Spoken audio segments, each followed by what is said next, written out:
tout ce qui se manifeste dans votre esprit,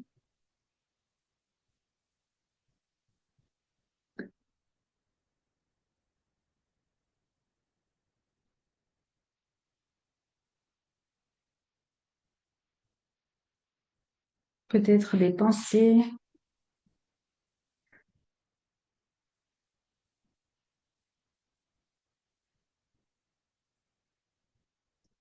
des sensations physiques, peut-être qu'il y a des tensions, des douleurs, juste la sensation d'énergie dans le corps,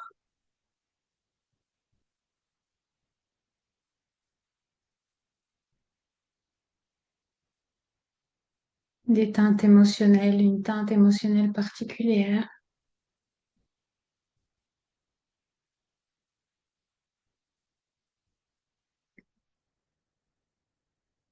Et vous pouvez juste simplement tout observer, laisser être tout ce qui est comme c'est.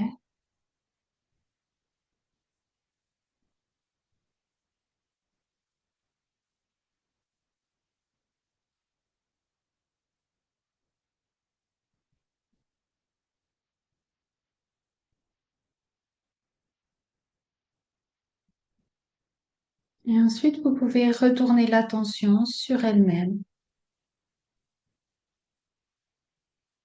Porter l'attention sur l'espace au sein duquel toutes ces manifestations apparaissent,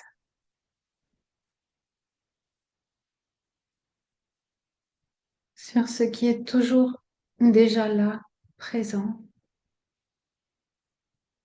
et qui permet d'observer, de percevoir toutes ces choses qui vont et viennent.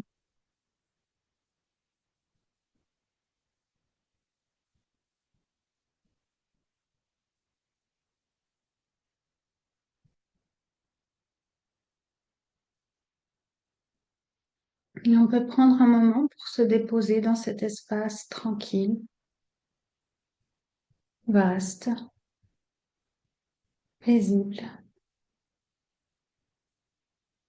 où tout le reste peut apparaître avec des différentes teintes, puis disparaître,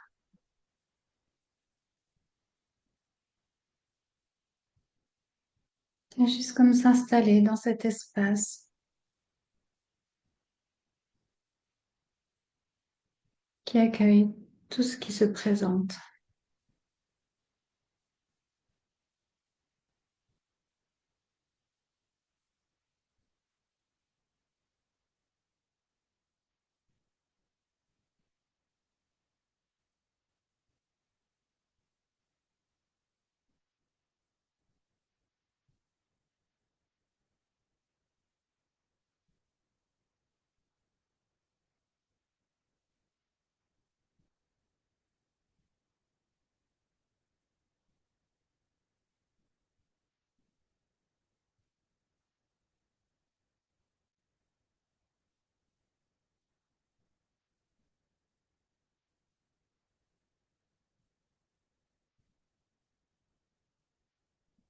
Si une pensée ou une préoccupation attire votre attention, vous emporte avec elle,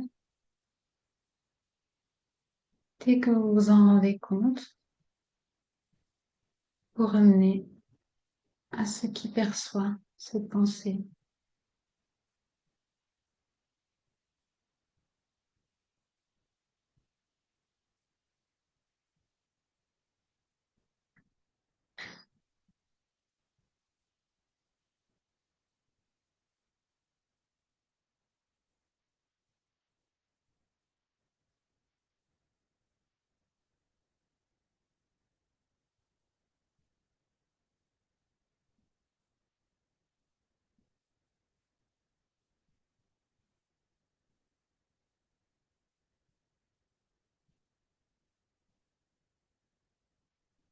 Ensuite, je vous propose un petit exercice que vous pouvez suivre si vous le désirez, ou alors vous pouvez continuer à vous reposer dans l'espace tranquille qui perçoit ma voix et d'autres choses.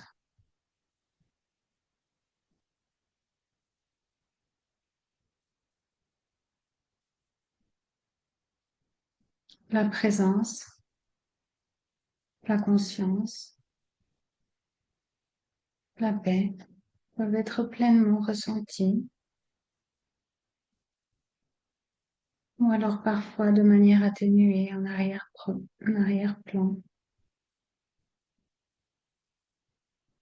Il peut encore parfois arriver qu'elle semble disparaître derrière le flux des événements, des relations, des actions, des pensées, des difficultés émotionnelles.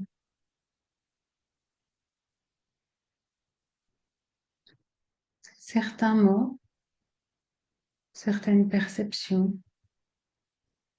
peuvent fonctionner comme des encres. Elles peuvent renforcer notre ancrage dans la présence.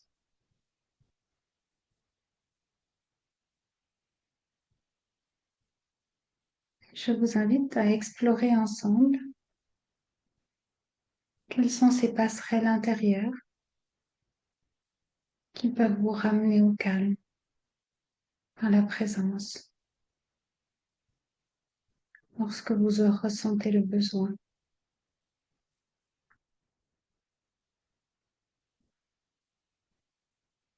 Et observez ce qui fonctionne bien pour vous, ce qui ouvre cet espace.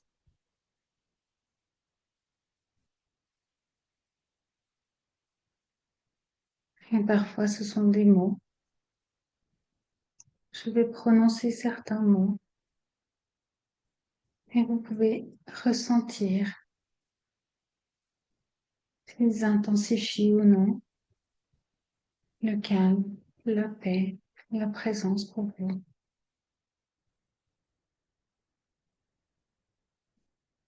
Être,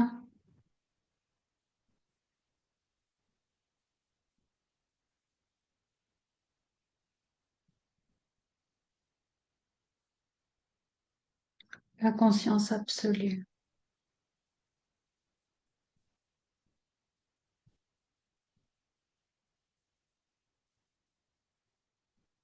la présence,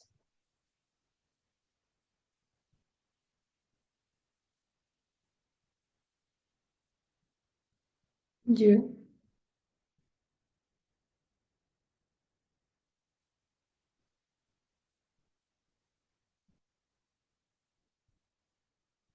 la plénitude,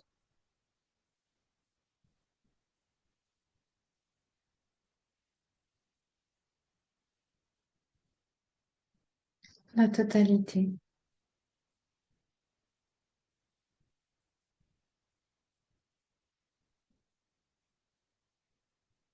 la vie,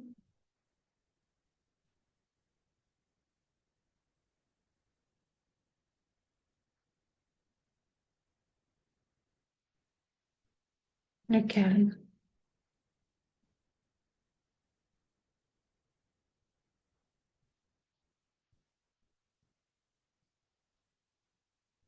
le silence,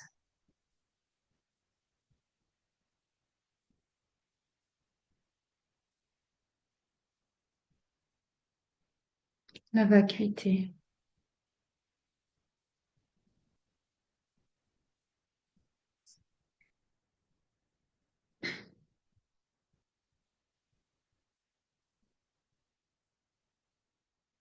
Et peut-être qu'il y en a d'autres qui fonctionnent mieux pour vous.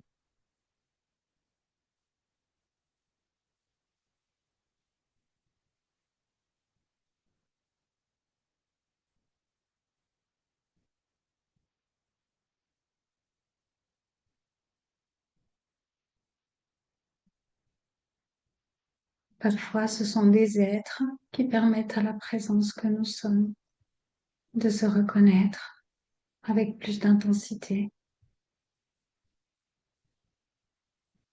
Et vous pouvez par exemple penser à une divinité qui vous inspire.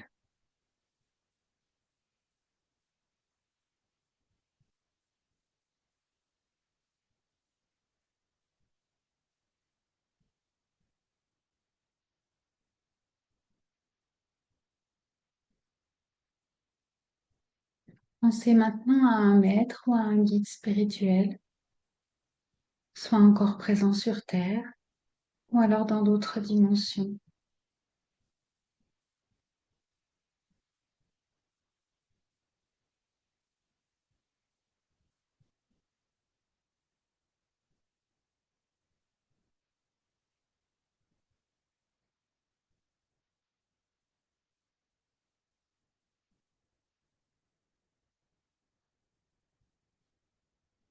Pensez maintenant à une personne que vous aimez,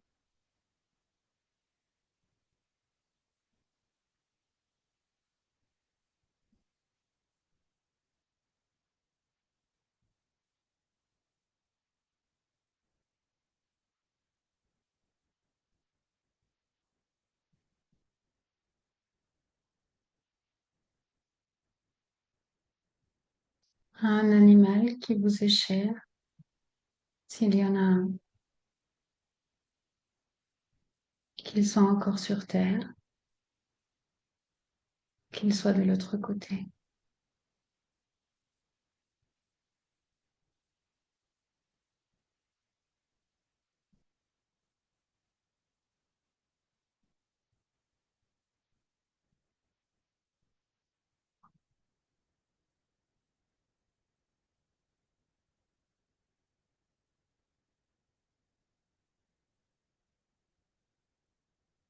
Pensez à un arbre auprès duquel vous vous sentez bien,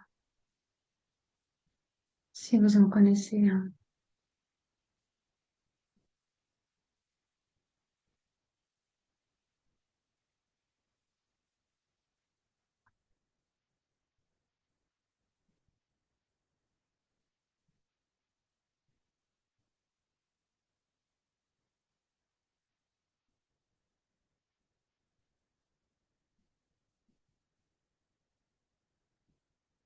Pensez à la planète, à la Terre-Mère.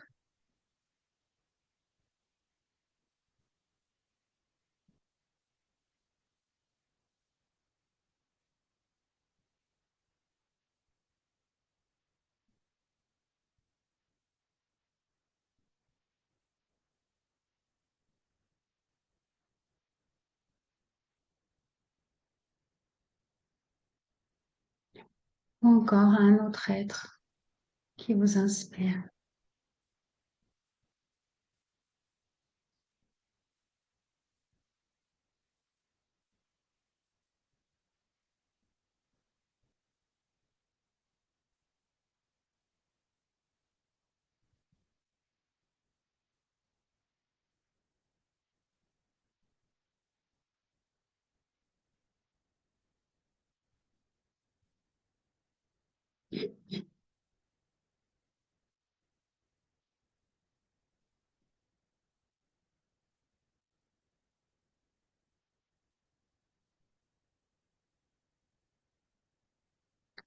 Parfois, ce sont des sons particuliers ou des chants ou un mantra. Et vous pouvez voir si certains sons, certains chants ou mantras vous viennent à l'esprit, vous enracinent dans la présence.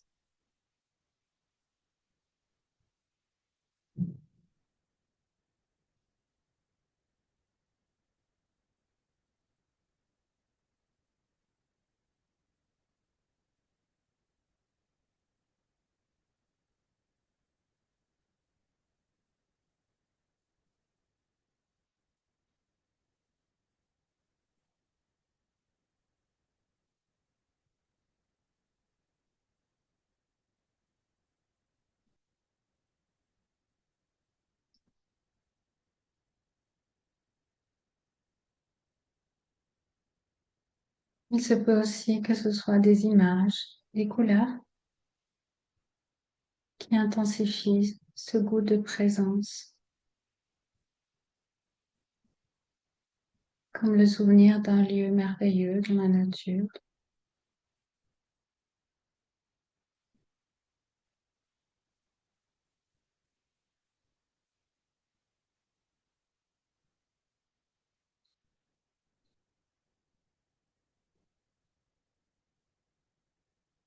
peut-être l'image du ciel avec ou sans nuages,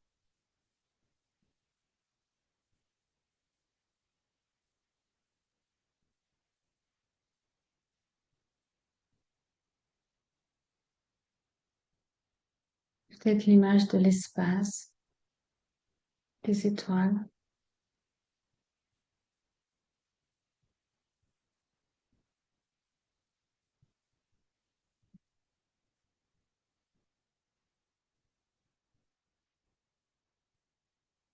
peut-être le souvenir de la mer, de l'océan, des vagues.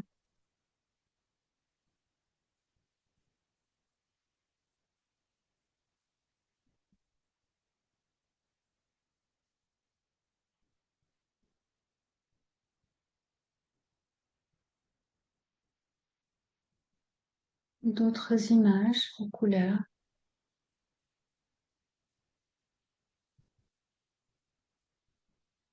qui nous ramènent cette essence que nous sommes.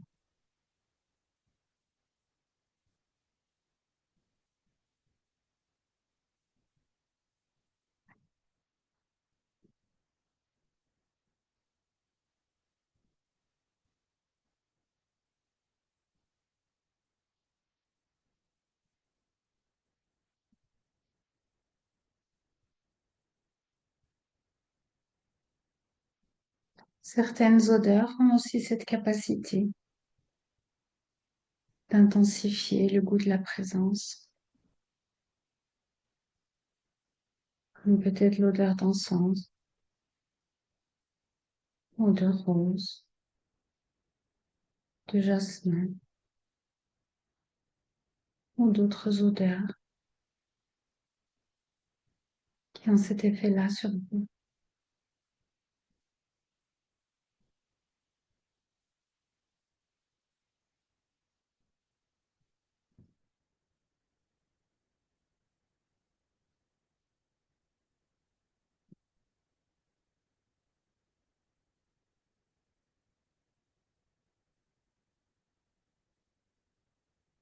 Il se peut aussi que certaines sensations physiques ou certains gestes vous ramènent dans le calme. Vous pouvez vous rappeler les gestes ou les ressentis physiques qui vous ancrent dans l'être.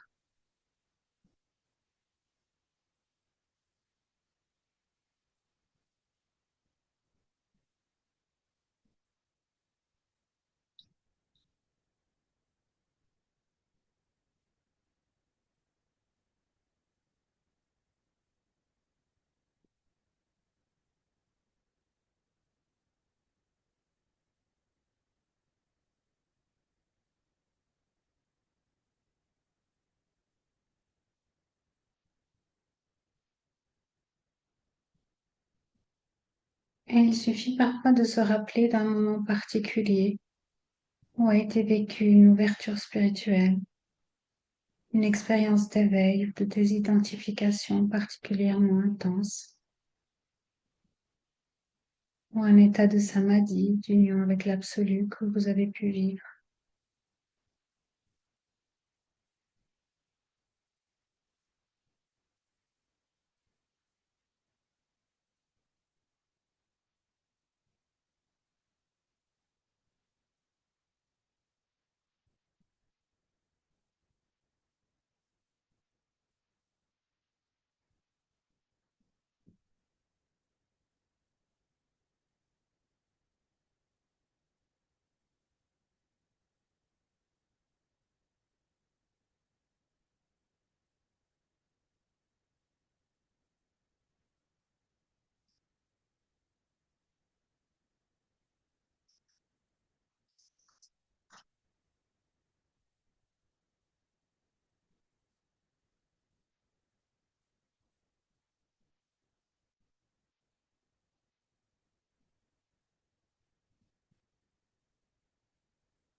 Toutes ces expériences, ces sensations peuvent être vécues et ressenties physiquement, peuvent simplement être imaginées, remémorées,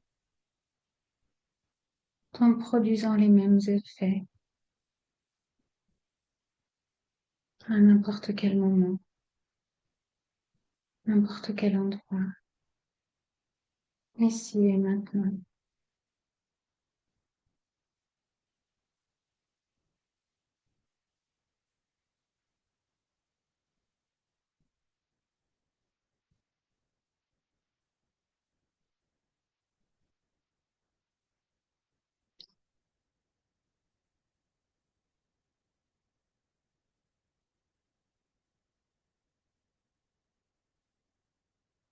Et progressivement, la présence est ressentie dans tout ce qui est.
Et vous pouvez tranquillement reporter l'attention sur les sensations physiques, sur la respiration,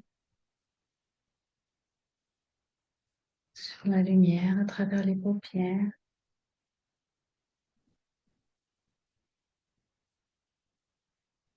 Et doucement, vous pouvez rouvrir les yeux et voir ce qui apparaît devant vos yeux.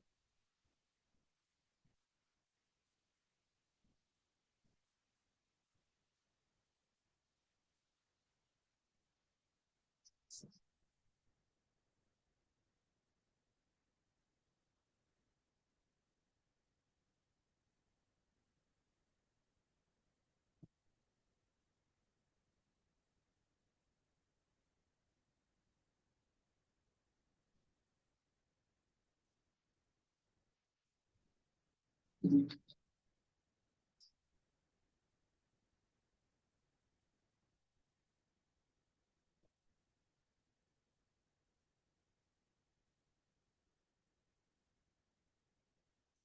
sais pas si une ou deux personnes ont envie de te dire s'il y a une chose ou l'autre qui fonctionne mieux pour vous.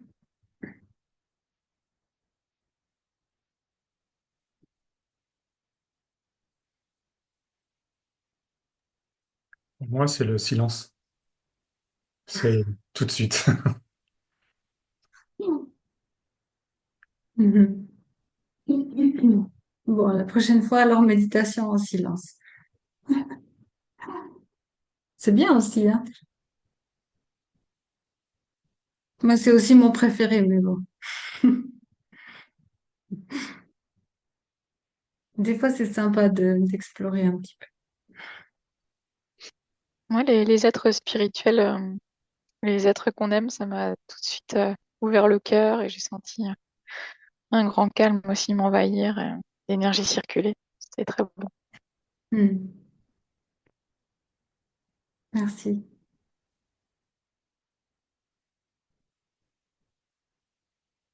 Moi, j'ai envie de témoigner que donc moi, dans mon quotidien, j'utilise beaucoup aussi des présences pour commencer à goûter à goûter la présence.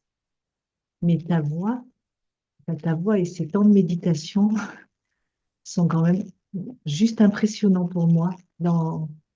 C'est comme si immédiatement l'espace s'ouvre et j'y suis. Donc merci. Merci à toi. Trop bien. Bon, alors pas méditation au silence, du coup. Pas pour moi.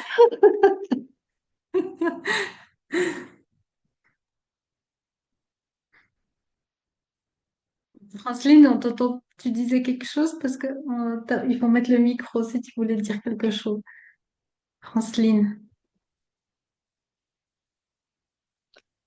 Non, je disais, en effet, pour moi, pas le silence, parce qu'en fait, je n'arrive pas, quand il n'y a que le silence, à ne Hmm. pas être envahi de pensée ou à m'endormir à cette heure-là. Enfin, et ta voix m'aide beaucoup euh, à rentrer dans le calme.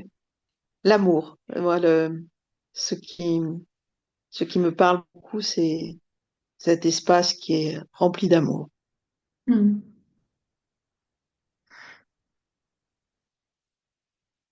Bonjour, vous m'entendez? Oui, Oui.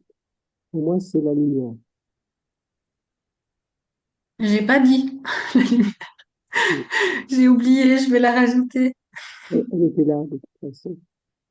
Et la sensation aussi, quand même, de ce qui se crée avec la présence des uns et des autres, de tous ensemble, comme s'il y avait de la plus de puissance dans plus de profondeur dans cette méditation, du fait d'être ensemble. Hmm. Se démultiplie. Ah, c'est vrai, j'allais le dire en fait au tout début, là, quand il y en a plusieurs, ils disaient, ah, j'ai pas de questions, je viens pour recevoir, puis en fait, dans ma tête, je me disais, mais en fait aussi pour donner, parce que ça crée cette vibration particulière, le fait qu'on soit tous ensemble. Et je trouve que c'est comme des notes de musique ou des différentes couleurs. Et suivant qui est présent ou pas, c'est comme si ça donne une teinte différente. Enfin, c'est assez fou quand même. Même si les personnes disent rien.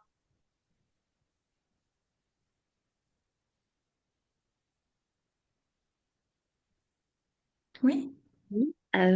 Moi, j'ai bien entendu le début, j'ai suivi la méditation et jusqu'au mon personnage de lumière que j'appelle souvent dans ma journée, dans mon quotidien. Et puis après, ben, il m'est arrivé ce qui m'arrive bien souvent, que ce soit en satsang, en méditation.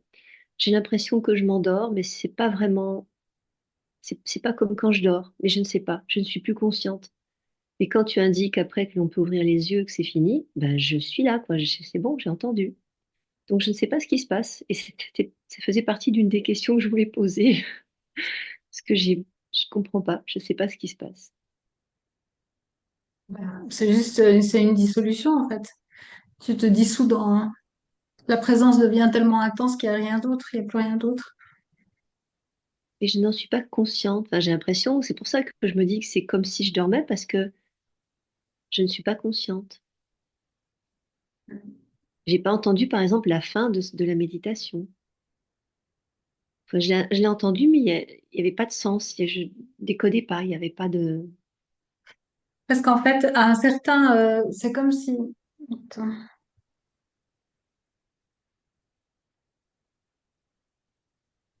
C'est comme si en fait tu sors de ton corps mental. T'es en dehors du corps mental, on pourrait dire. Du coup, ça fait plus sens. C'est dans les formations que je propose pour développer les perceptions extrasensorielles. En fait, ce que je dis souvent, c'est que c'est bien d'aller en méditation parce qu'il faut calmer les pensées. Mais si on va en méditation trop profonde, on reçoit plus de messages parce qu'il n'y a plus la pensée et ça passe plus du tout. Il n'y a plus rien, il n'y a plus de mots, il y a plus.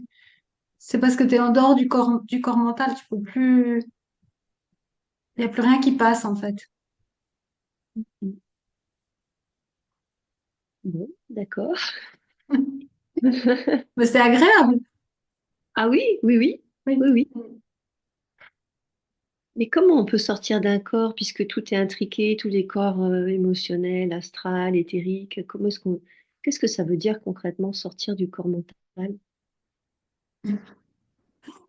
Alors, bah, ça, faut que j'aille canaliser parce que je sais plus répondre à tes questions. Qu'est-ce que ça veut dire? En fait, moi, comme je le vis, en tout cas, c'est comme si c'est comme si tu changes, c'est comme si tu tournes un bouton et puis t'es plus du tout sur la même fréquence, tu vois. Oui, d'accord. Donc, c'est plus tu changes de fréquence. À une certaine fréquence, il y a le corps, à une fréquence, il n'y a plus le corps, à une fréquence, il y a les pensées, à une fréquence, il n'y a plus de pensées. Tu changes de fréquence. Et en fait, le corps, il n'existe pas vraiment, c'est que de la vibration. Et les pensées, elles n'existent pas vraiment, c'est que de la vibration. Donc, en fait, quand tu changes de fréquence, tu captes ce qui correspond à la fréquence, tu vois. Ok. Moi, je le dirais comme ça, mais bon, ça, c'était pas canalisé, mais bon. Ouais. On sait pas, en fait. Je sais plus, des fois, si c'est canalisé ou pas. Non. Ok. Du coup, on peut. Oui, Eva, tu voulais dire quelque chose? Non. Vous pouvez. Du coup, maintenant, comme on va passer aux questions, vous pouvez poser les questions.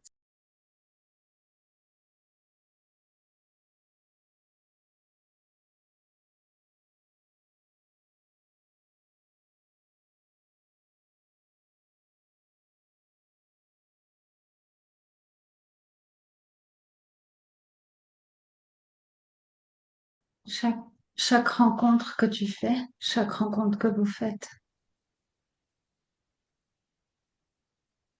est toujours une rencontre avec vous-même. Il n'y a que vous avec vous-même, toujours.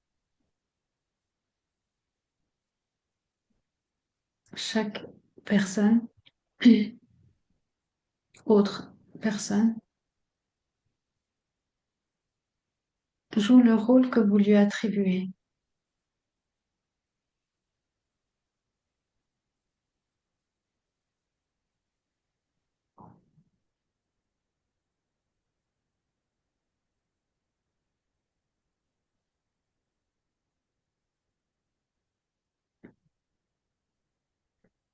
Chacun de ces hommes représente la part de toi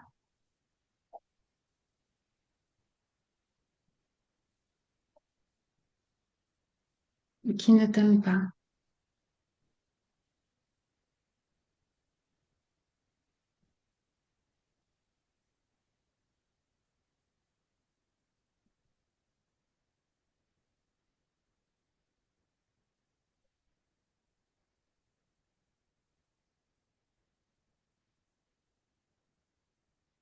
Apprendre à t'aimer est la seule solution pour sortir de cette situation qui se répète.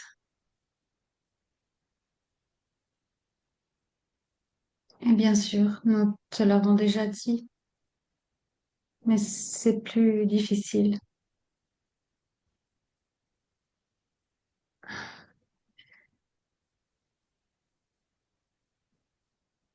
de le faire que de simplement le comprendre.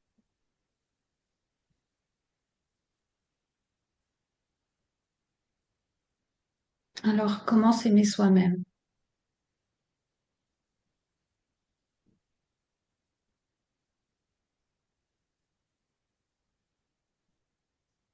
Pour commencer, il faut vraiment prendre conscience que c'est la seule manière de résoudre le problème.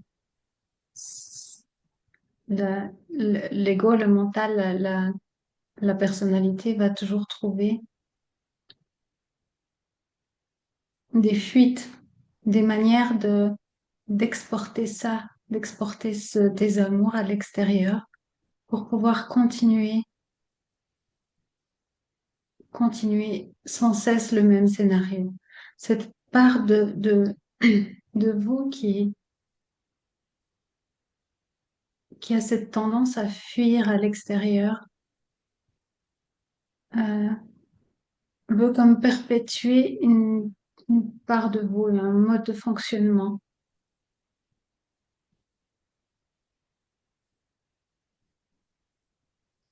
Parce que d'une certaine manière, c'est rassurant, parce que c'est ce que vous avez toujours connu, parce que le goût du connu est comme quelque chose de rassurant, comme un goût de l'enfance qui est malgré tout confortable, même si c'est très douloureux.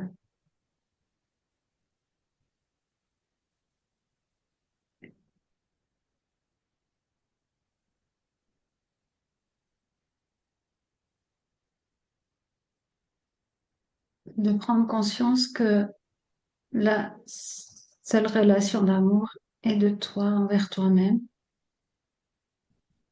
Et après, bien sûr, peut être vécue avec des milliards d'autres individus, mais elle commence de soi à soi-même.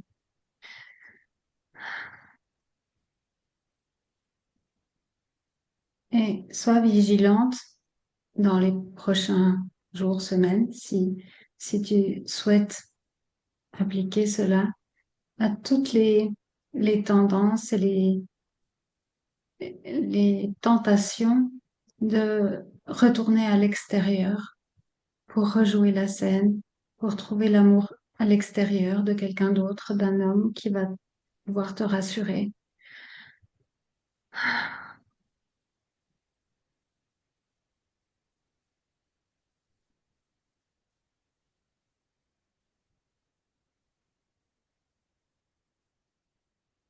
Le fait que toutes ces rencontres se multiplient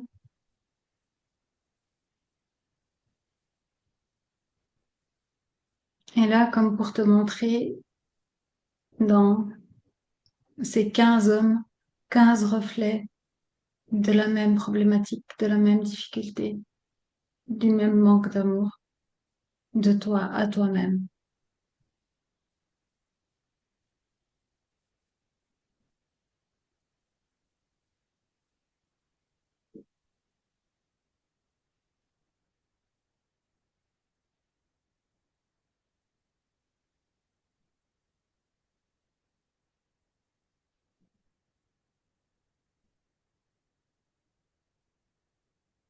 Et comment faire pour s'aimer lorsqu'on ne s'aime pas, ou pas entièrement, ou pas totalement?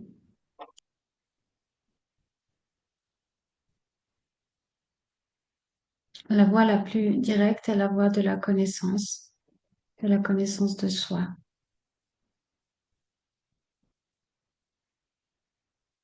Si une part de toi ne t'aime pas, c'est parce que tu ne te connais pas.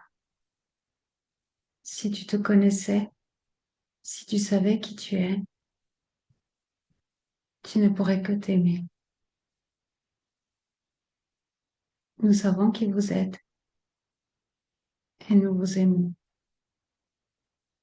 Nous ne pourrions pas ne pas vous aimer.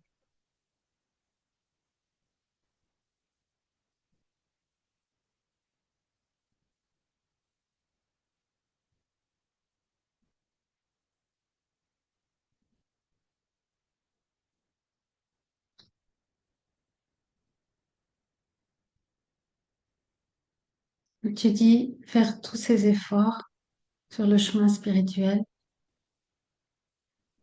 et bien sûr, à un certain niveau, tu fais ces efforts-là et nous voyons ta sincérité, mais tu peux observer que dans tous ces efforts, il y a une partie d'énergie qui est mise là pour ne pas aller voir à l'intérieur, pour continuer à faire des efforts,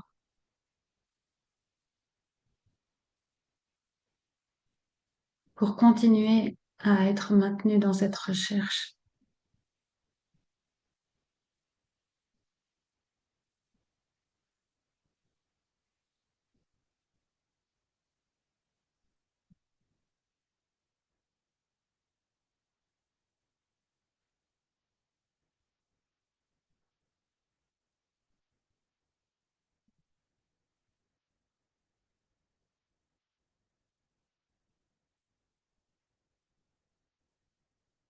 Ta demande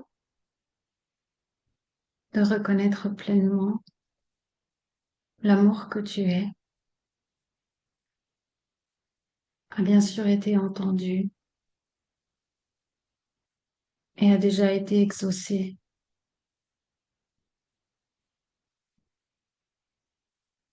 Ce qu'il manque, c'est que tu puisses le recevoir, que tu acceptes de le recevoir.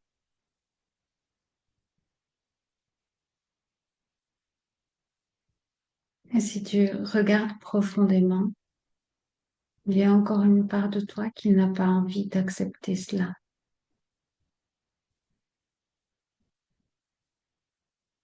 Parce que cela signifierait renoncer à être le personnage principal de ta vie, de cette pièce de théâtre que constituent vos vies.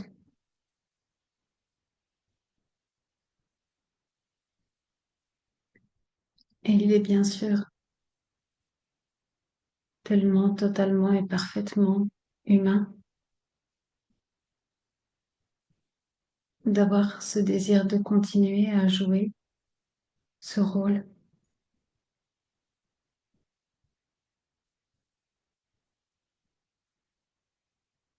Par exemple, ici, le rôle d'une femme qui va rencontrer un homme qui va la rendre heureuse.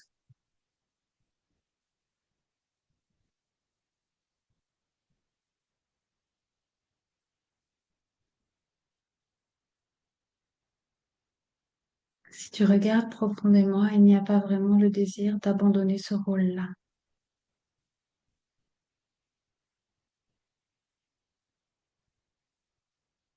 Et en même temps, au niveau de l'âme, il y a le désir d'aller jusqu'au bout, de reconnaître qui tu es. Et donc, il y a comme un conflit entre ces deux parts de toi qui fait que toutes ces rencontres et ces difficultés se produisent à répétition.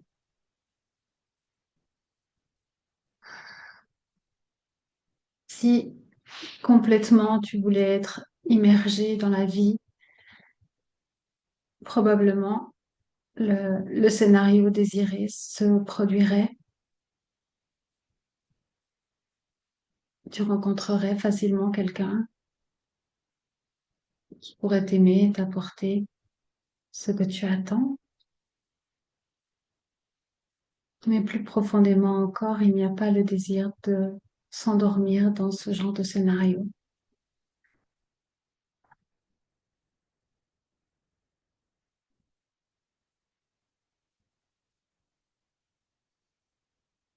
Ce qui fait que la vie fait en sorte que ça ne fonctionne pas.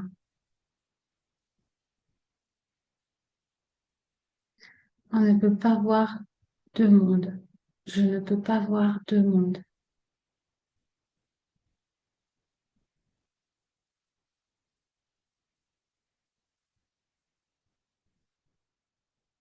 Si tu désires voir la vie à travers l'illusion, tu ne peux pas voir la vie à travers l'unité.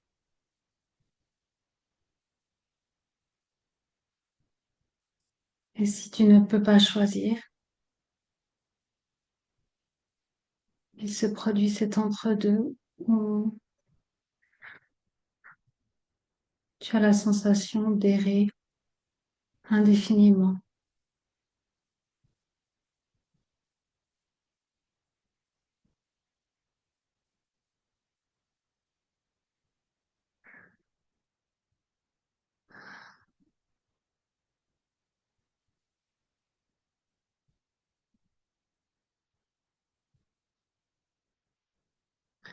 Et comme la conscience qui désire s'éveiller à elle-même ne peut pas échouer.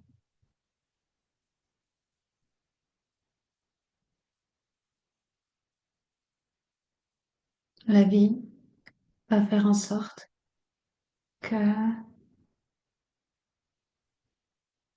que tu sois lasse de jouer sans arrêt le même scénario, jusqu'à ce que tu puisses lâcher prise de ce désir-là.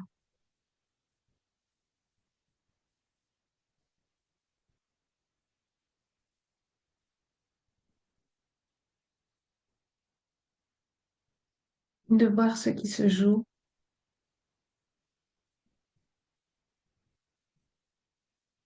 peut te permettre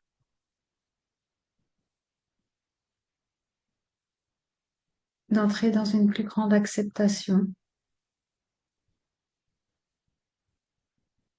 ou même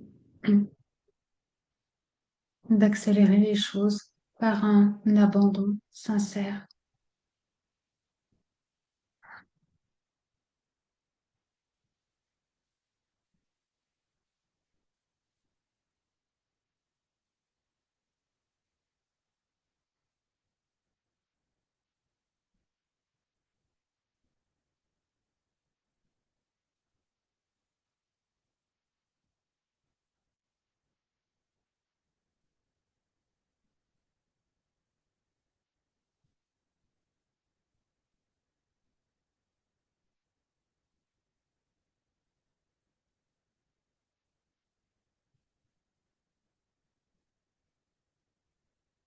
Dans tous les cas, le chemin passe toujours par une réconciliation avec tous les aspects de ton être.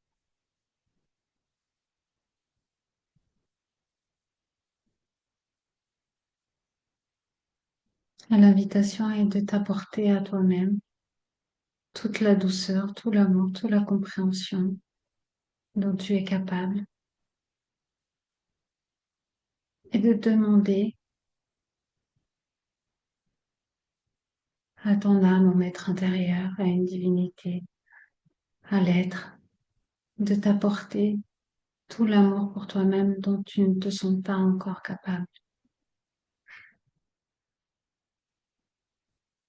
La clé est vraiment là. Elle est vraiment dans l'amour que tu peux t'apporter à toi-même ou que tu peux appeler à toi intérieurement.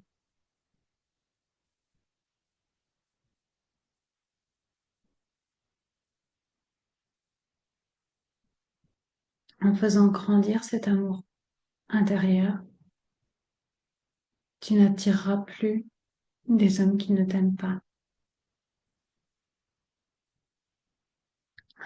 En réalité, si tu regardes bien, il y a aussi des hommes qui t'aiment, mais c'est toi qui n'en veux pas,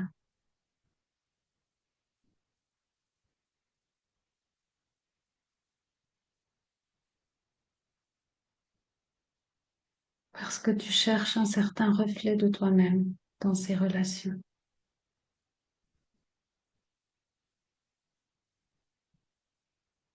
Alors, plus l'amour intérieur s'intensifie, plus tu pourras t'ouvrir aux hommes ou prétendants qui sont déjà là et qui t'aiment sincèrement.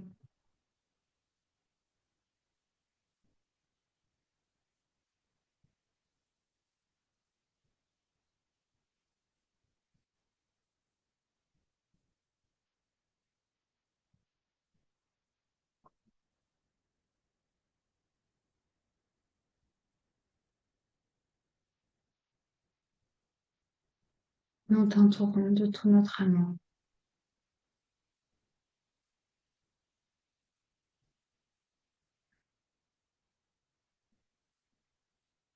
Maintenant et à chaque moment où tu en ressens le besoin.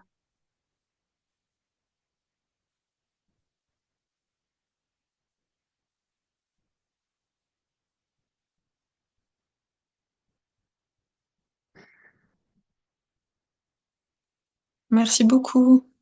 Merci. Avec joie.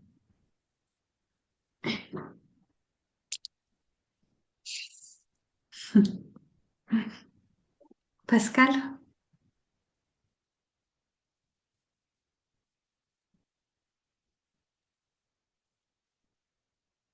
Moi, la situation qui est un peu difficile actuellement, c'est ma mère des symptômes d'Alzheimer. Il y a des chances que ce soit Alzheimer. Ça a déjà commencé il y a quelque temps et je sens bien que ma relation avec elle a changé. Elle est en train de changer. Et ça, c'est OK. Alors, c'est OK quand je dis ça, ça a fait des vagues, mais c'est des vagues qui, pour moi, c'est la vie. Enfin, ça va à peu près. Là où ça se complique vraiment, c'est qu'actuellement, ma sœur a voulu prendre des choses en main. On est en contact avec l'association France Alzheimer. On est en train de se former pour être des personnes ressources pour mon père, pour qui c'est difficile. Et en fait, là où ça m'est vraiment infernal, c'est dans le fait parce qu'elle oublie, mais elle ne se rend pas vraiment compte qu'elle oublie. Alors elle s'en rend un petit peu compte, mais pas trop. Et là, on la met face à la difficulté en lui disant, on est en train de se former, en mettant en place des aides. Et moi, ça me tétanise. Vraiment, c'est hyper difficile. Je ne comprends pas cette maladie. Déjà, je ne comprends pas. J'arrive à voir que toutes les autres maladies, on peut y trouver du sens, ça peut aider à grandir. Celle-ci, on perd les repères de conscience. Donc déjà, moi, ouais, c'est hyper difficile. Et alors, j'ai l'impression que je participe à sa difficulté, je participe à sa souffrance. Et là où j'ai l'impression que peut-être ça réveille quelque chose, c'est dans la façon dont c'est disproportionné. Et je me demande, parce que moi, je sais que depuis toute petite, j'ai voulu éviter à mes parents la souffrance. Donc ça, c'était ma stratégie. J'ai mis ça en place avec tout le monde. Voilà, je suis gentille parce que j'essaie, et je sais que c'est illusoire ça, et je sens vraiment que c'est en train de se transformer pour moi dans mon quotidien, sauf avec une personne, enfin un duo, un couple, c'est mes parents, pour lesquels je voudrais, mais vraiment leur éviter cette souffrance qui me semble démesurée. La souffrance de mon père qui est en train de perdre ma mère, mais c'est pire qu'un décès en fait pour moi. Il y a quelque chose qui est pire qu'un décès. Et donc ma question, ce serait, parce que ça m'effraie tellement, enfin, je ne sais pas si je projette un peu moi. Je ne sais pas si, quand tout à l'heure, quand tu as posé la question, est-ce que c'est une autre vie, je me suis dit peut-être qu'en fait ça réveille quelque chose de plus ancien, je ne sais pas. En tous les cas, qu'est-ce que je pourrais faire moi pour moi déjà? Et si je peux avoir un éclairage sur ce que c'est cette maladie, enfin, quelque chose qui m'apaise, parce que c'est douloureux de savoir que le chemin, il est de perdre la conscience. Mais moi, ça me fait pas mal pour moi. Enfin, je sais pas, j'espère que je suis claire. C'est-à-dire, moi, voir ma maman que je perds, c'est moins douloureux que de savoir qu'elle le sait et qu'elle en souffre. Voilà, c'est ça qui est difficile. C'est là qui est le nœud pour moi. Ce que tu disais, ça te tétanise, c'est quoi qui te tétanise? C'est de ça, de voir ça. Et d'abord souffrir et d'en porter une responsabilité, puisqu'en fait, je sens bien qu'il y a une culpabilité. Puisque si on fait, je ne sais pas, en fait, je ne sais pas où est la vérité, mais si on faisait rien, elle se rendait pas vraiment compte, mais un petit peu. Alors, France Alzheimer, ils nous disent, elle se rend vraiment compte et en fait, elle est en souffrance. Et oser mettre des mots, ça va apaiser la souffrance. Moi, c'est pas ce que je vois. J'en perds mon intuition, en fait, même, tu vois, parce qu'ils nous donnent des conseils, puis il faut pas, enfin bon, c'est pas très, très simple.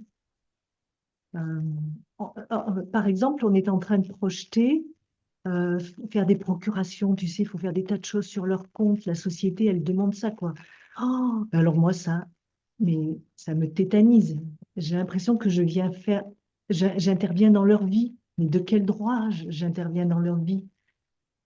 Et je sais que ça, c'est un processus de beaucoup de personnes de devenir les parents de ses parents. Mais ouais, je ne sais pas où ça travaille. En fait, je ne sais pas où j'ai besoin d'aide là. Je sens que ça bouscule fort. Il faut que tu saches tout d'abord que à un certain niveau,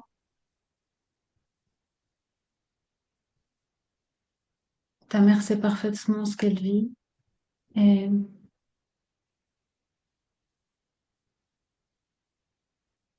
qu'elle est pleinement en accord avec ce qu'elle vit.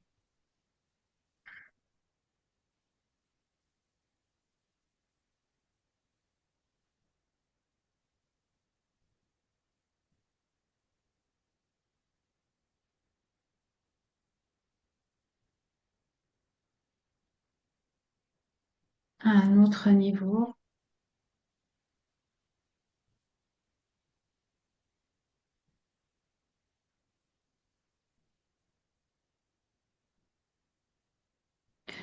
Elle souffre de la perte de ses repères.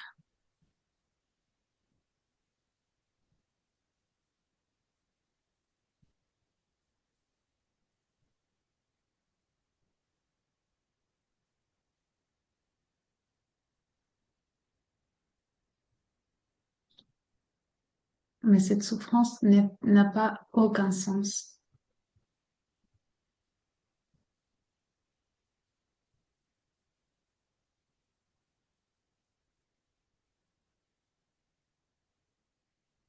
Toute expérience, toute souffrance a un sens et permet de faire certaines expériences particulières.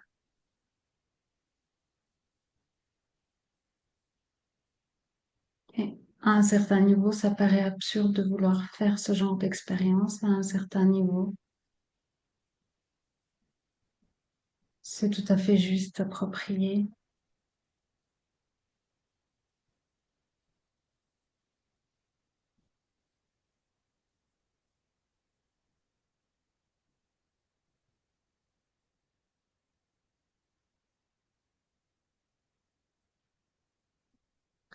Cette maladie lui permet à elle d'abord d'apprendre à lâcher prise, d'apprendre à s'en remettre, à faire confiance dans les autres, dans la vie, d'apprendre à lâcher le contrôle.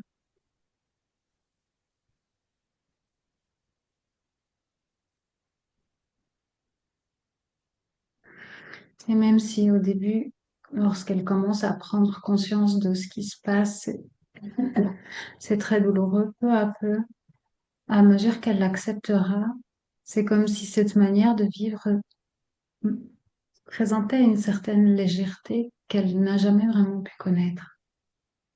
Comme si le fait de revenir dans un état moins mental, moins contrôlant, plus enfantin quelque part, lui permettait d'expérimenter la vie différemment et par moments de façon plus légère. Cette maladie, évidemment, permet aussi à toute la famille, à tout l'entourage de grandir.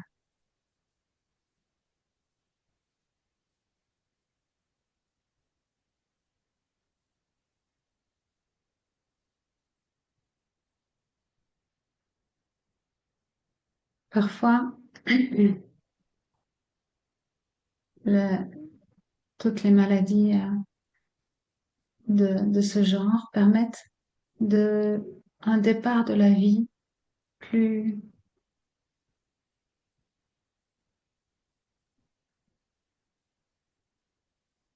moins radical.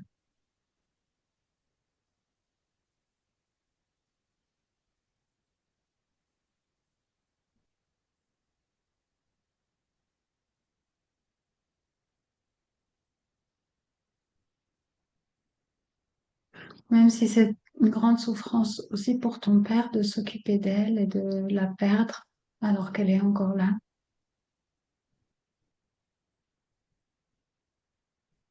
D'une certaine manière, cette souffrance est tout de même moins forte que si le décès ou la séparation était brutale.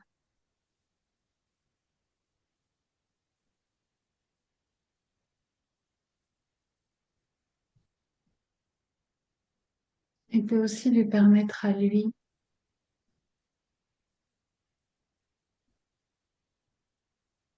d'expérimenter ce rôle de s'occuper d'elle,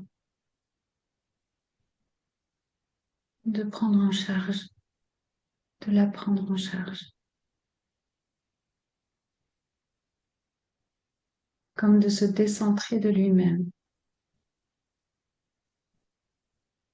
de ne plus être lui-même le centre de sa vie.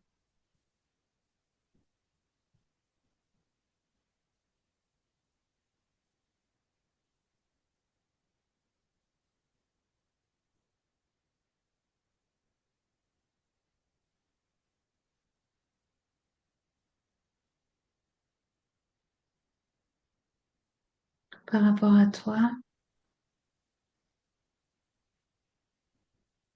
il y a plusieurs expériences, plusieurs choses à comprendre et à apprendre de l'expérience.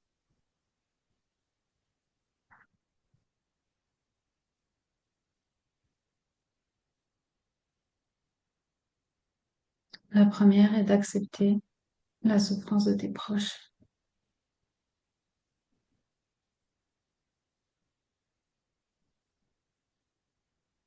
De comprendre que à un certain niveau, elle est juste, elle est acceptée par eux-mêmes.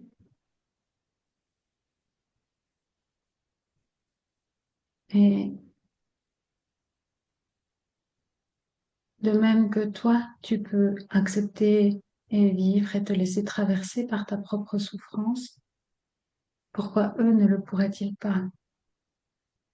Il y a aussi quelque chose à apprendre pour eux là-dedans.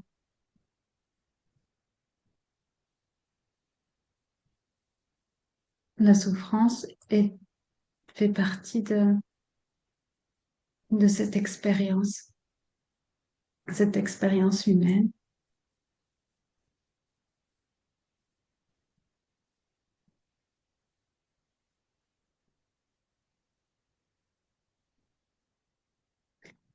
Et de la même manière que toi, tu l'apprivoises, puis tu te laisses traverser par elle, puis tu peux percevoir peu à peu son irréalité par rapport à qui tu es. Pourquoi les autres ne pourraient pas passer par le même processus?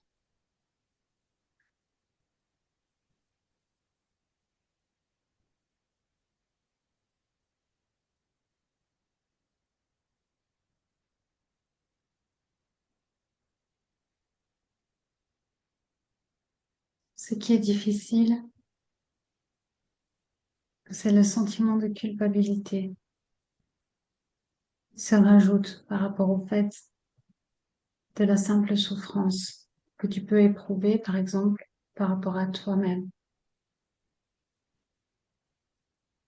Dans leur souffrance à eux, vient s'ajouter ta propre culpabilité, ton sentiment de culpabilité, d'être responsable de la souffrance des autres.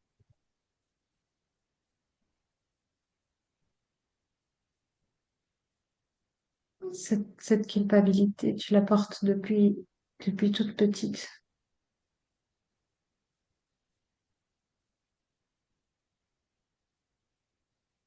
Et avec une intensité plus forte que la plupart des enfants.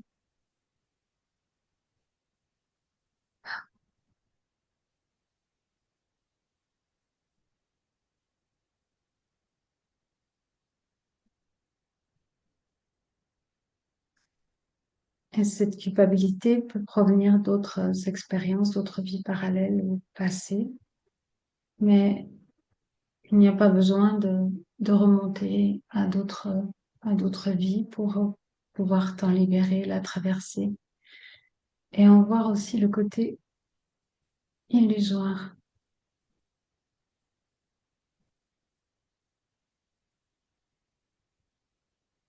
La culpabilité te fait souffrir tant que tu la crois réelle.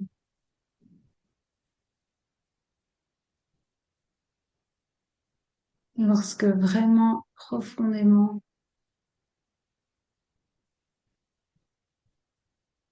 tu comprends qu'elle n'a aucune réalité autre que ce que ta croyance lui accorde,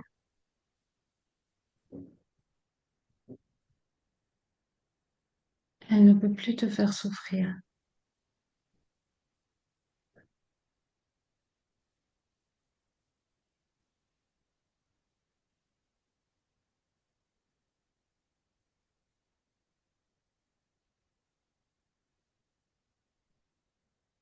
La croyance, tes parents souffrent, donc tu es coupable,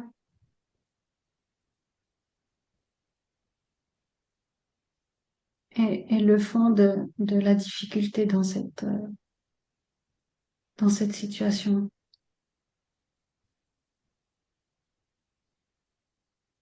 C'est elle qu'il faut aller démanteler et la voir comme tout simplement fausse.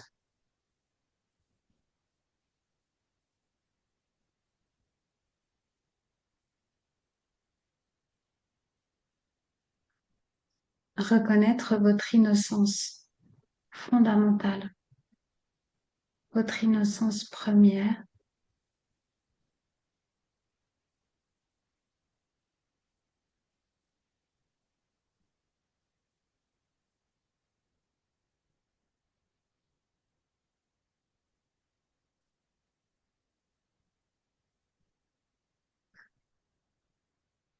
est souvent l'un des derniers échelons, une des dernières choses à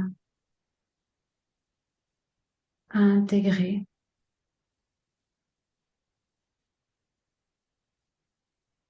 pour pouvoir vivre pleinement, totalement, intégralement dans l'unité que vous êtes.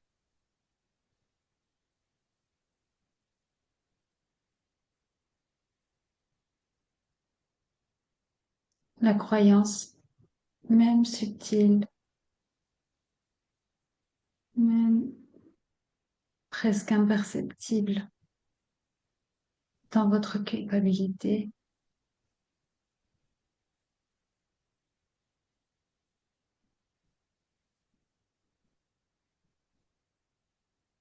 sera toujours une ultime séparation de l'être, une faille, une division intérieure qui vous empêche de vivre pleinement l'unité.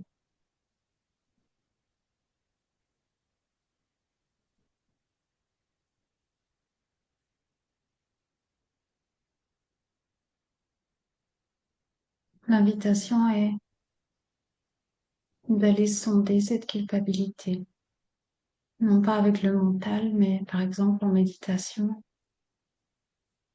de demander à la voir et donc au final à voir son irréalité.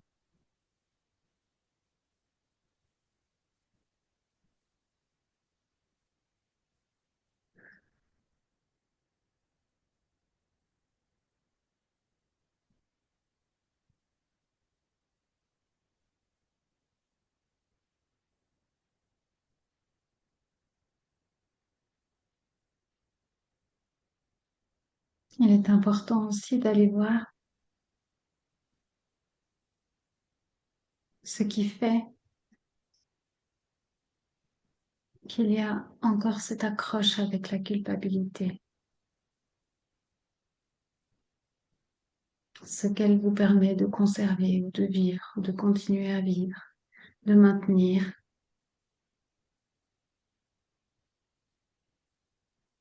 ce qu'elle vous permet de ne pas lâcher.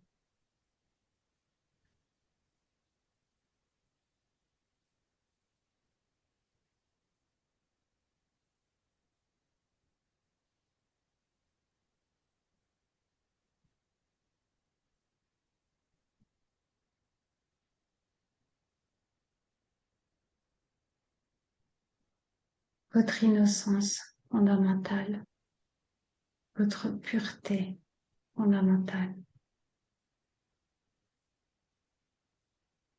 Et ce pourquoi je suis venue sur cette terre.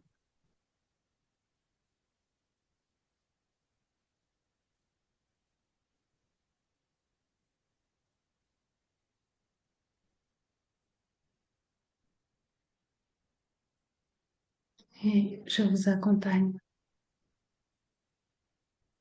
dans cette reconnaissance. Voilà.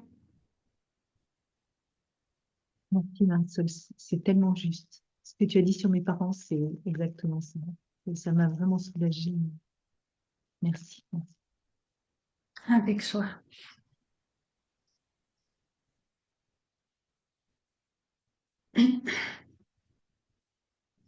Cécile? Euh, alors moi, il y a quelque temps, j'ai enfin pu sentir dans le corps, je pense, le noyau dur ou un des noyaux durs euh, qui me fait vivre en fait ce que je pense manifester actuellement sur deux plans. Comme j'avais dit lors de la formation de channeling, euh, quand c'est pour moi, j'ai jamais réussi à vraiment connecter avec l'âme ou le guide intérieur ou les guides en général. Euh, et l'autre chose en fait que je manifeste, c'est la situation bien spécifique professionnelle et financière actuellement. Et il me semble quand j'ai pu accéder corporellement donc à ce vide intérieur que apparemment je ressens depuis l'enfance et peut-être même d'autres vies. Donc j'ai laissé ça s'accueillir et il me semble que, en tout cas quand je vérifie là, c'est tranquille. Et donc je voulais voir si c'était effectivement complètement embrassé ou est-ce qu'il y a d'autres mémoires encore plus profondes, peut-être à conscientiser, en sachant qu'en général, quand on conscientise quelque chose, ce qu'on manifeste se modifie également. Et en tout cas, sur ces deux plans que j'ai expliqués, il y a encore rien de probant, on va dire. Et également, parfois tu parlais de preuves, demander des preuves. Ben, moi, chaque fois que j'ai demandé des preuves, il y a rien de net en fait qui vient non plus. Donc voilà.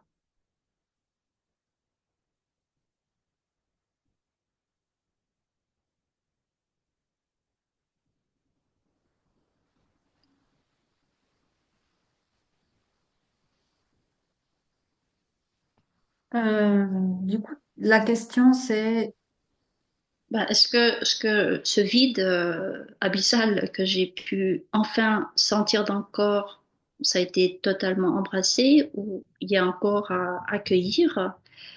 En sachant que justement, en général, si c'est totalement accueilli, en général, ce qu'on manifeste se modifie et que pour l'instant, je n'arrive pas encore à observer vraiment de modification. Donc, est-ce qu'il y a un noyau encore plus profond en fait, qui va émerger et à conscientiser? d'accord. La difficulté est que, comme si certaines parties de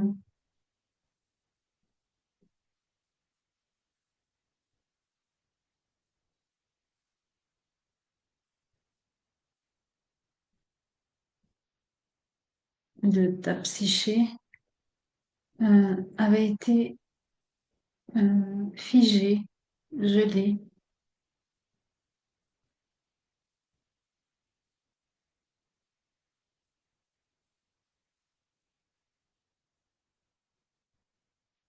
suite à des expériences trop difficiles à intégrer.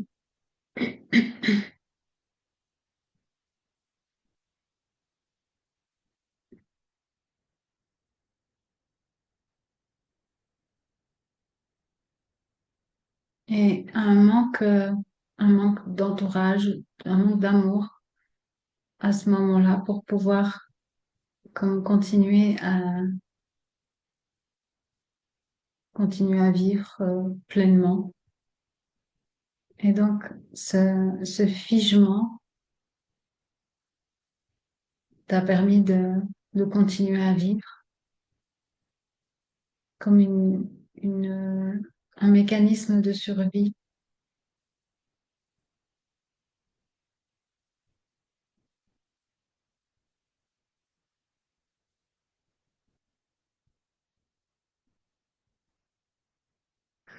Et tu commences maintenant, ça commence à se dégeler et tu commences à réintégrer en toi ces parties qui avaient été comme gelées.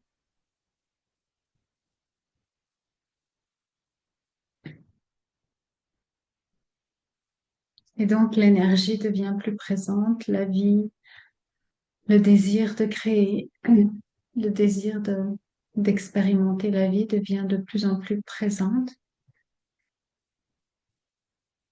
Mais d'une part, le processus n'est pas terminé. C'est comme s'il restait encore de ces parts congelées que tu peux progressivement comme rapatrier ou dégeler ou réintégrer peu à peu. Ça se fait au rythme juste en fait. Et, et d'autre part, euh, en fonction des croyances, il peut y avoir un délai entre,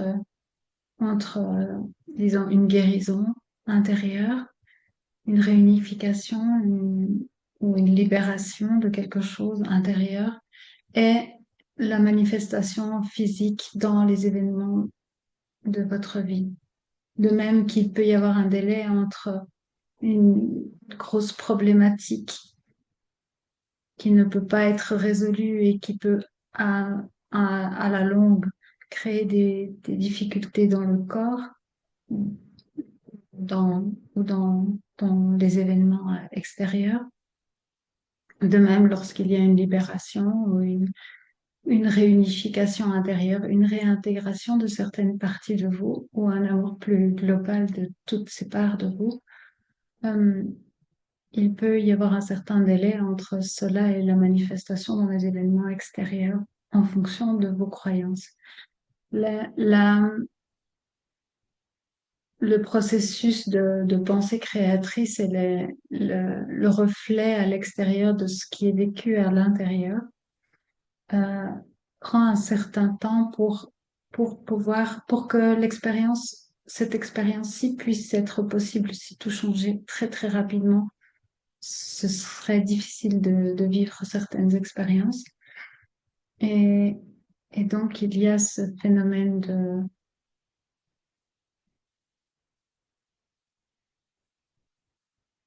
de délai entre ce qui se réalise intérieurement et la manifestation extérieure. Mais en réalité, cela est aussi une conséquence une croyance dans le temps. Et donc, ce délai-là peut être considérablement raccourci en changeant ses croyances.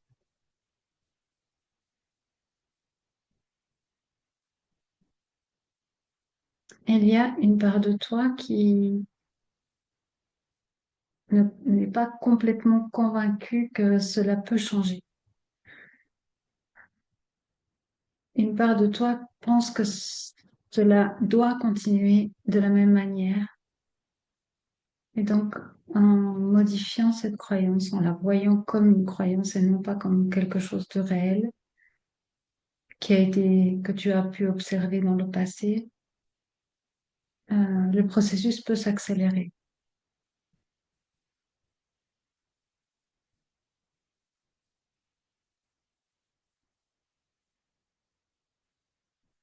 Tu peux porter son attention sur tout ce qui change ou tout ce qui a déjà changé dans ta vie, intérieure comme extérieure, et en prenant conscience de tout ce qui a changé et parfois certaines choses assez rapidement. C'est comme si tu installais cette nouvelle croyance que les choses peuvent changer rapidement et facilement, au lieu de rester dans la croyance malgré tout plus ou moins inconsciente que non, les choses ne changent jamais pour toi. Quoi que tu fasses, il y a ces croyances, quoi que tu fasses, quels que soient les efforts que tu fournis, les choses ne changent pas pour toi. Et c'est juste une croyance.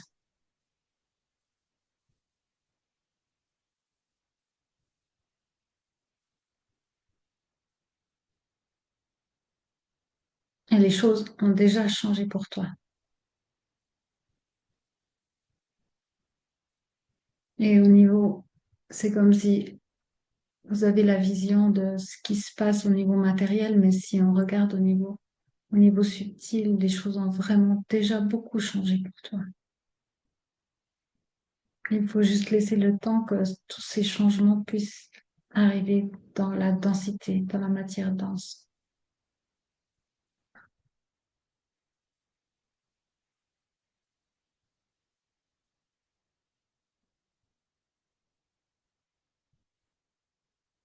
tu es sur la bonne voie et tu peux croire en toi. Merci beaucoup, Marissa. Avec plaisir. Claire?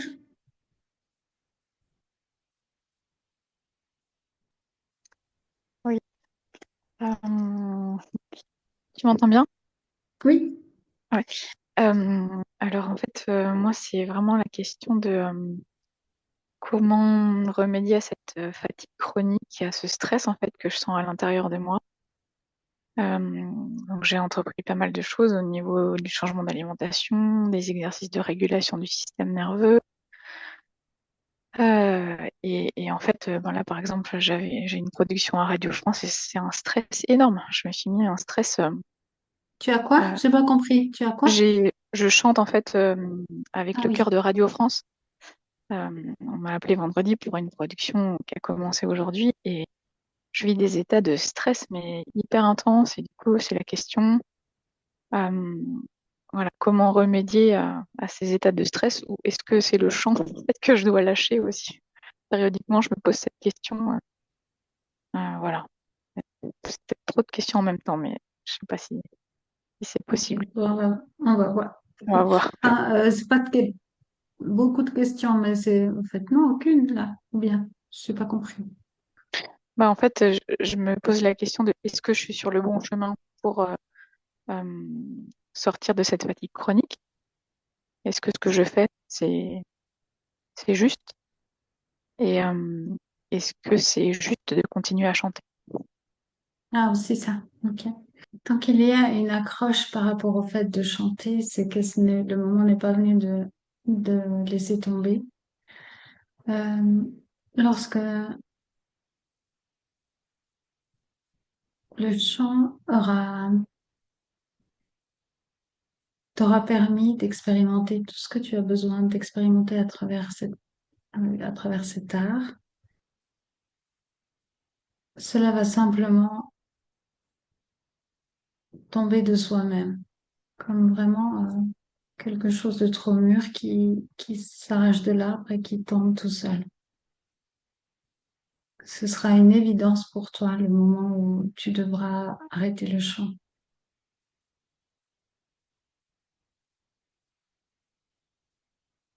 Et comme ce n'est pas encore le cas, il y a, il y a encore des choses que cela peut t'apprendre et t'apporter, te permettre d'expérimenter. Notamment à lâcher prise de ton désir de perfection, de ton besoin de perfection.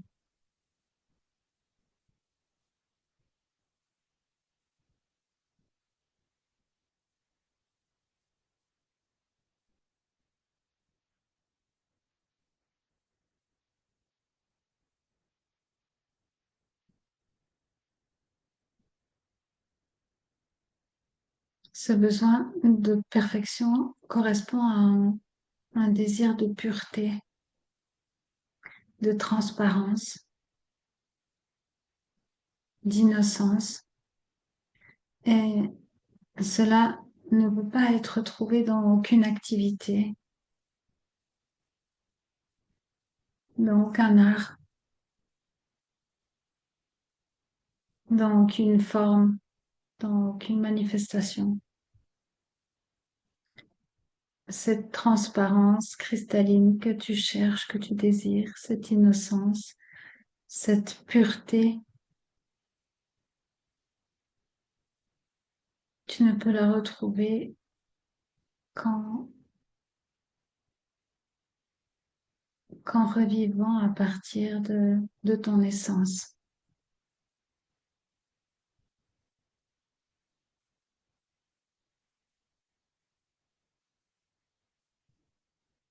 Lorsque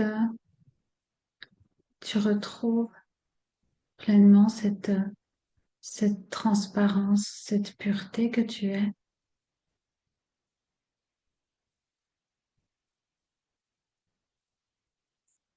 elle se reflètera dans tout ce que tu vis. Et il n'y aura pas besoin de l'atteindre par la forme, en plaquant cette perfection de l'extérieur. Tout te semblera parfait, indépendamment des critères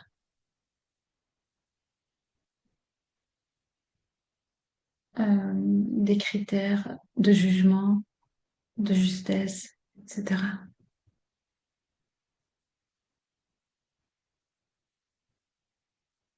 La perfection n'est pas dans les choses, elle est dans le regard.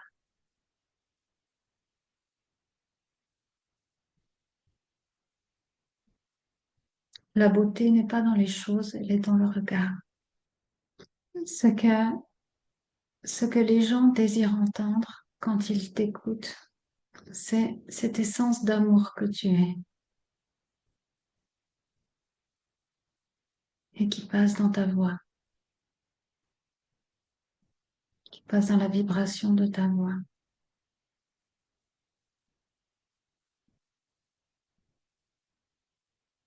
La technique pour laquelle tu te mets tellement de pression peut être parfaite, plus que parfaite.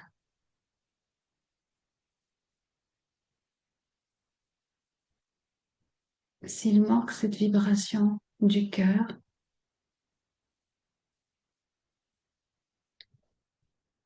la musique ne touchera pas leur cœur. Et quelque part, elle manquera sa cible.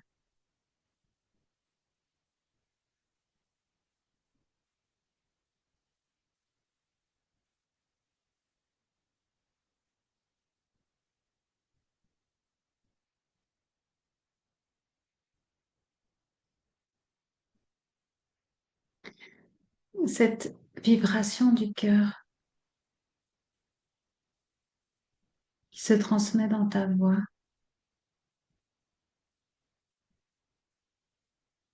elle est ton essence, elle est ce que tu es et ce que tu as déjà reconnu. Il n'y a aucun effort à faire. Il n'y a aucune volonté à mettre. Cela se fait lorsque tu t'enlèves la pression, lorsque tu renonces à une perfection formelle, extérieure, reconnaissable. Pour tous les domaines, tu te mets des critères de perfection et d'exigence très élevés, si élevés qu'ils sont pratiquement impossibles à atteindre. Et donc, tu te maintiens dans cette insatisfaction vis-à-vis de toi-même. Et c'est cela qui crée cette fatigue profonde. Le sentiment que quoi que tu fasses, quels que soient les efforts, ce sera jamais assez bien. Ça ne correspond bien sûr pas du tout à la réalité, mais c'est comme le filtre à travers lequel tu vois les choses, tu vois ta vie.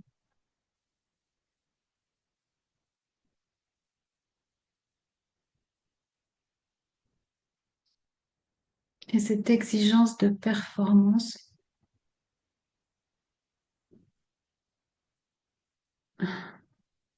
siphonne tes forces vitales.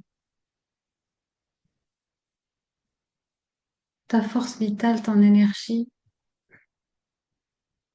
vient de ce que tu aimes faire, de ce que tu as plaisir à faire, de ce qui crée de l'enthousiasme en toi, et est détruite par toutes ces exigences que tu te mets et par ce désir de perfection et de reconnaissance. C'est comme si tu n'avais pas le droit de simplement vivre ta vie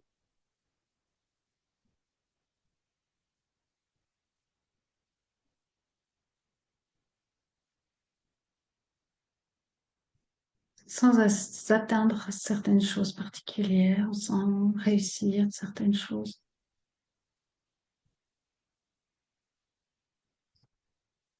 Retrouver la gratuité de ta vie. Faire des choses inutiles.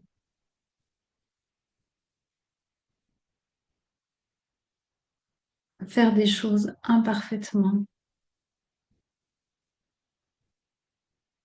faire tout de travers, faire des folies.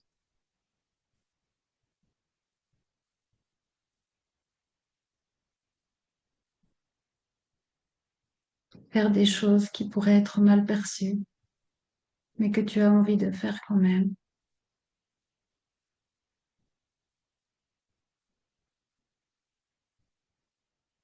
C'est cela qui va te permettre de retrouver ta vitalité et de t'enlever toute cette pression que tu te mets sur les épaules.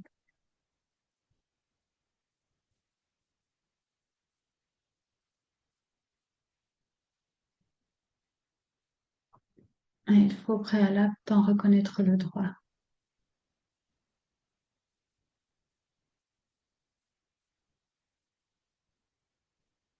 Tu as le droit de juste vivre ta vie gratuitement.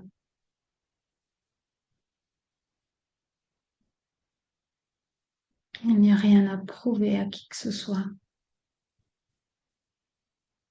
et surtout pas à toi-même.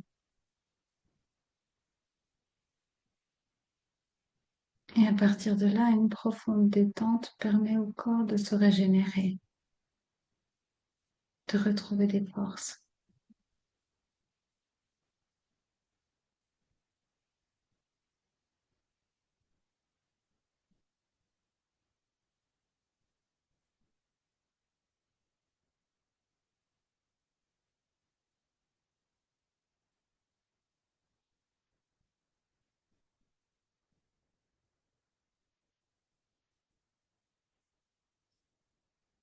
L'invitation est d'expérimenter comme pour jouer, de faire autant de choses inutiles que possible.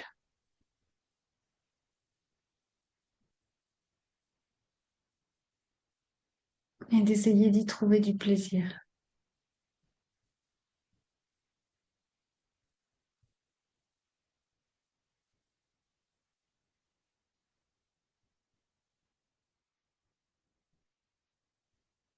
Le plaisir gratuit.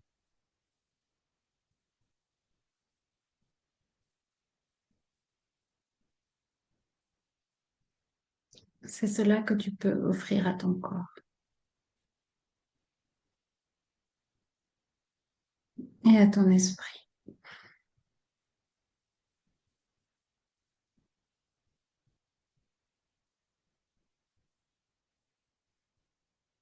Juste t'amuser.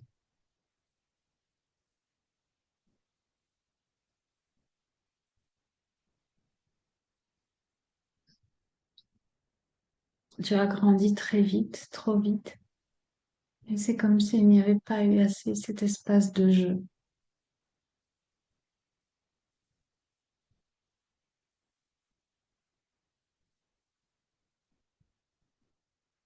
Mais tu peux rattraper le temps perdu.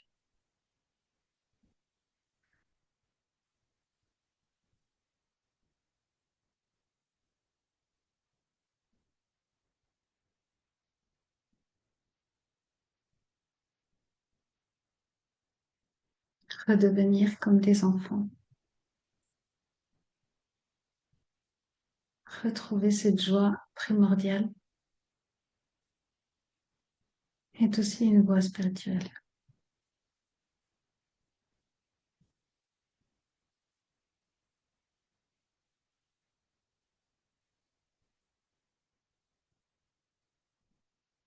Alors amuse-toi bien. Merci beaucoup. Ça me parle. Avec plaisir. Oui, qu'est-ce que tu voulais dire? Oh, ça me parle énormément. Ça fait beaucoup de bien. Merci. Avec joie.